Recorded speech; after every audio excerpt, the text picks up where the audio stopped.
Hello, I'm Gordon Lang, editor of CameraLabs.com. I'd like to give you a brief video tour on the Nikon D5000. Here it is, the D5000. This is the successor to the D60, which makes it Nikon's latest entry-level DSLR, although in many respects it actually represents a step up from the real budget models. Like the D60, it comes supplied in a kit, if you choose so, with the 18 to 55mm VR lens. That's VR for vibration reduction to help counteract the camera shake. Now the easiest way to think about the D5000 is as a D60 with the D90 sensor and HD movie recording and one very special new feature around the back that I'll show you in just a moment. So without further ado, let's take a look at the new features of this camera. As I mentioned a moment ago, the D5000 employs exactly the same sensor as the D90. That means you enjoy 12.2 megapixel quality and also sensitivity that goes up to 6400 ISO. Nikon refers to that as its high 1 setting. The continuous shooting speed is a respectable 4 frames per second. Now that might be slightly down from the 4.5 frames per second of the Nikon D90, but it's considerably faster than the 3 frames per second of the D60. Here's how it sounds in practice. The D5000 is fitted with a 2.7-inch 230K monitor, and like the D60 before it, this information rotates to always remain upright and easy to read. What makes this screen really special though is that it's fully articulated. If you grab one of these handles at the top of the screen, you can flip it out and twist it to almost any angle. This makes it very easy for composing at low angles, or equally you could turn the screen around and compose, say, over the heads of crowds. Alternatively, you could turn the screen around and back on itself for protection. This type of flexibility gives you great compositional control when you're shooting in live view, and you can even turn the monitor around for a self-portrait. However, notice you won't be doing that while the camera is mounted on a tripod, because the tripod itself will obviously block the monitor here, which is hinged at the bottom. The D5000's user interface is designed to be very easy to use for beginners. So like previous models, you get things like a graphical representation of the actual iris inside the lens here, representing the different aperture values.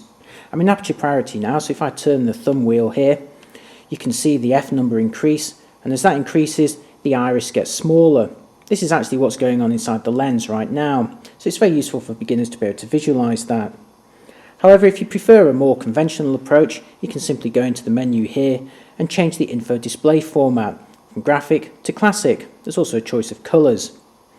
Now you've got rid of that graphic there and you've got a more technical display if that's the sort of thing you prefer. Now like the D60 before it, if you want to change any settings, you start by pressing the I button to the bottom left hand side of the screen. This allows you to move a yellow highlighter over various options that run down the right hand side and below the screen here. And if you want to change anything, like for example the ISO sensitivity, just highlight it, press OK, and you now get a dedicated menu that lets you change it, along with a little picture here on the side showing you an example of how you might use that different settings. I'll show you that again in the white balance option here, going from auto perhaps to indoor lighting, and then again a representation here on the side of how you might use that. Now this is very easy to use, but it can also be frustratingly slow if you're an enthusiast who, say, wants to change the ISO right now and they have to go through this interface in order to get it. There is a programmable function key on the D5000, but of course that can only do one option. If you're confused at any point, you can also press the question mark button here, and this will give you some information, for example here about the ISO sensitivity. So it really is a very friendly and easy camera to use. Live view on the D5000 works pretty much the same way as on the D90 before it. To enter it, simply press the LV button to the right of the screen. To prove that I'm in live view, I'll just wiggle my fingers in front of the camera's lens right now. Now there's only one autofocusing option in live view mode here. Just like the D90, it's contrast based only, so that means that there's no interruption to the image when you autofocus and there's no noise of the mirror flipping, but it also means it's fairly slow. I'll give you an example of that right now. To autofocus, you actually half press the shutter release, so that's already a lot more intuitive than pressing the autofocus lock button on the Canon models. Here's what happens.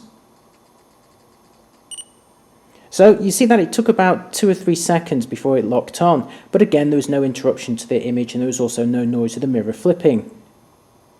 Now you can overlay various graphics on the screen by pressing the info button at the top. First of all, you can see some shooting information. You can overlay a grid there. I'll just Put my hand in front of the lens to make that more clear. Press the info button once more and you can shrink that live view and get some more shooting information running down the side. You'll notice though there's no live histogram option. But what you can do is magnify a certain area, and you can move this frame around to have a specific look at something. I'll just move it right over here and then use these magnify buttons here to take a closer look. That's the maximum magnification right now, and it's slightly fuzzy, the view, compared to what you get on the Canon models, but it is still allowing you to get a very precise view and also an accurate representation of the focusing. I'm going to zoom out just one step and then show you the autofocusing once more. So again, it took a couple of seconds, but I know that what I'm getting there is going to be pin sharp. Externally, the D5000 looks like a chunkier version of the D60, although there are of course a few differences. With the logo here, you'll see 3 tiny holes for the built-in microphone, that's for the movie mode. Round the back, of course, dominated by the articulated screen, and the hinge here makes the body quite tall compared to other entry-level DSLRs.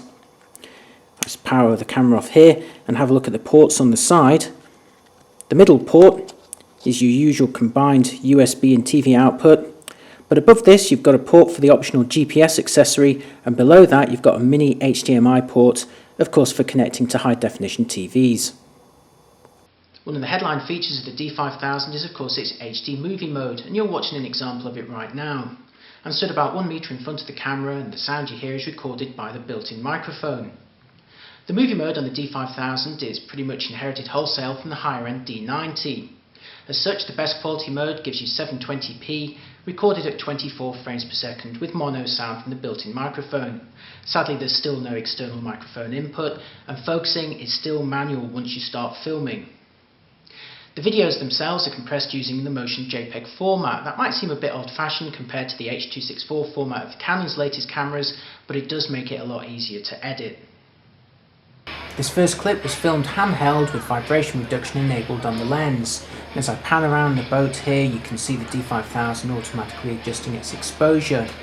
Now if you'd really like to see what the quality looks like on your own computer, I've got a similar clip filmed moments earlier, which you can download for yourself at our full review at cameralabs.com. Now like other DSLRs with movie mode, you can of course zoom the lens while you're filming by simply twisting the zoom ring, but this is best done with the camera mounted on a tripod. It's also possible to achieve a very shallow depth of field and selectively focus from one area to another. This is something that's difficult to achieve with a normal camcorder.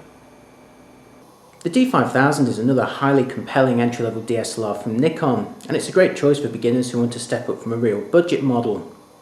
This camera features great image quality, high definition movie recording, and a fully articulated screen on the back that allows you to shoot at unusual angles with ease.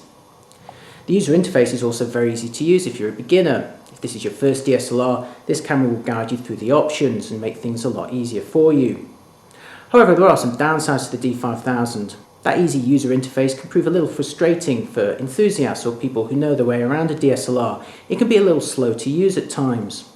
And it should also be noted that like the D60, the D40X and the D40 before it, this body does not feature a motor to autofocus older lenses. So if you want to autofocus with this camera, you'll need a lens that has its own focusing motor, which in Nikon's terminology means you're looking for an AFS model, like this kit lens. Although to be honest, neither of those are really going to affect the target audience for this camera. Much more importantly though, are its two major rivals, Canon's EOS 500D or Rebel T1i as it's known in North America, and the Olympus E620.